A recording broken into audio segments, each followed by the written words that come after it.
Good morning, Angelica. Good morning, ma'am. Can you tell us about yourself? I'm Angelica Rodriguez, 22 years old. I have 5-year-old son, and I have a live. I am single with live-in partner, and he is Rodolfo Castro, currently working as a construction worker. Okay, I have a few questions for you to answer, Angelica. Let's start. Yes, ma'am. Okay, why do you want to work as a maid? To support my family, ma'am, Why you choose Malaysia, Angelica? because there is no record of abusing domestic helpers in Malaysia, ma'am. It Okay, is safe. all right. So, how are you qualified for this job as a maid? I am qualified because I am hardworking, patient, and fast learner. May I know what was your educational level is? I am undergraduate of Bachelor of Science in Secondary Education. Okay. What was your latest working experience? I have no I have no experience, ma'am, but I had my own experience in our house, ma'am. Okay, so you are a plain housewife, Angelica? Yes, ma'am. All Yes, right. ma'am. Have you worked abroad before? No, ma'am. Do you have experience of taking care of infants? Yes, ma'am. Whose infant did you take care before? My own child, ma'am. How about babies? I mean children. Yes, ma'am. Whose children was that? My own child also, ma'am. Okay. Do you have experience of assisting elderly? Yes, ma'am. Whose elderly was that, Angelica? My grandfather, ma'am. Okay. Do you have any other special skills? I can tutor kids, ma'am. Okay. Are you willing to learn new skills? Yes, ma'am. Are you willing to work with a family where the mother-in-law or any relatives stay together? Yes, ma'am. Currently, Angelica, are you still working now? No, ma'am. Do you know how to cook? Yes, ma'am. What sort of food can you cook? Filipino food, ma'am. Are you aware that you will have to do washing, cleaning, ironing, and cooking? Yes, ma'am. From all the house chores that I have mentioned to you, like washing, cleaning, ironing, and cooking, which do you like most?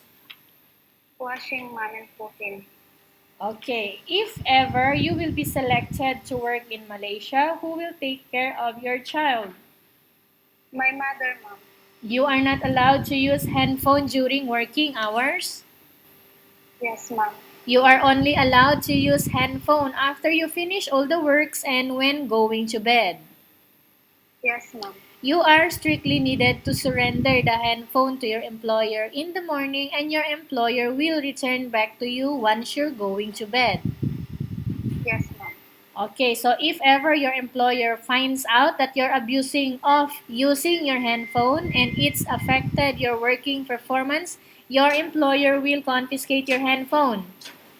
Yes, ma'am. Okay, instead your employer will allow you to call to your family 3 times in a month. You only allowed to Yes. bring normal phone and you are not allowed to bring smartphone. Are you agreed Yes, for ma'am. the terms and condition? Yes, ma'am. Are you agreed to the rules and regulation for the handphone? Yes, ma'am. I agree, ma'am. Okay, how many years is the contract as you agreed and understands? 2 years contract, ma'am. Can you describe for us your attitude? I am patient, ma'am, and hardworking. How can you assure to us that you will work hard in Malaysia? I will be working hard in Malaysia because my family is my inspiration, ma'am. Okay, can you promise not to use the house telephone without the permission of your employer?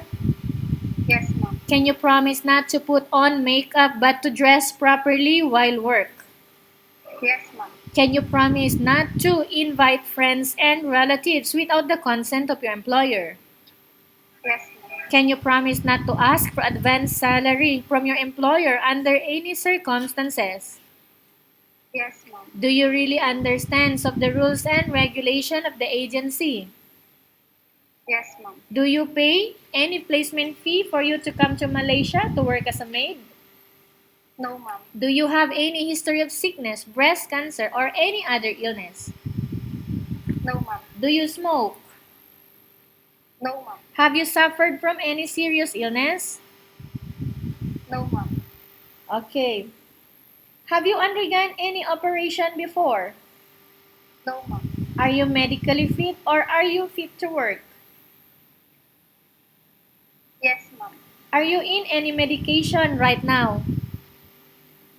No, ma'am. Are you allergic with any food? No, ma'am. Are you prepared to work for the employer of different races? Yes, ma'am. Are you prepared to eat the type of food taken or given by your employer? Yes, ma'am. Are you afraid alone in the house? No, ma'am. Are you afraid of dogs or other pets? No, ma'am. Can you promise to work according to instruction from your employer? Yes, ma'am. Do you have any family members working in Malaysia? No, ma'am. How about friends? No, ma'am. Okay, let's proceed for case study, Angelica. I have a case study for you and I want you to respond truthfully. Upon Yes, arrival in Malaysia within 6 months only, if in case one of your family members passed away, Angelica, what will you do? I will ask my employer to send financial support. Okay, so it means you will continue your work. Yes, ma'am. I will continue to work, ma'am. Okay, if in case right now your employer is watching you, Angelica, what do you want to tell them why the employer must hire you? Please hire me because I am hardworking, disciplined, and fast learner, fast learner, madam MC. Okay, Angelica, tell us about yourself again. I'm Angelica Rodriguez, 23 years old. I have 5 years old son, and he is with my mother right now.